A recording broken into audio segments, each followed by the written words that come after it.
प्रिय जायफळ दादास, दालचिनीचा साष्टांग नमस्कार. विनंती विशेष पत्रास, कारण की तुम्हाला काही आनंदाच्या तसेच दुःखाच्या घटना कळवायच्या होत्या. आनंदाची बातमी म्हणजे जिरे काकांची सुकन्या कुमारी मीरा हिचे लग्न लवंगांशी ठरले आहे.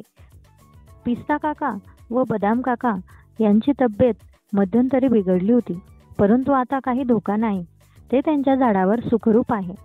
छोटी मोहरी अजूनही शाळेत जात नाही. काय करावे ते समजत नाही. कडीपत्ता हा यंदाच 1 वर्षाचा होईल.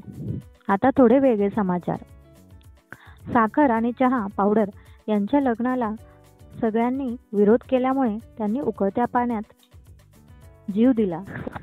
त्यामुळे कांदेमामा सारखे रडत असतात. त्यांच्या दुःखाला पारावर नाही. तुमची खुशाली कळवा. तुमची लाडकी दालचिनी. पत्ता श्री जायफळ खलबत्ता बेलबत्ता, मुक्काम पोस्ट सगळीकडे, तालुका अलीकडे, जिल्हा पलीकडे. फोन नंबर जसा फिरवाल तसा. धन्यवाद.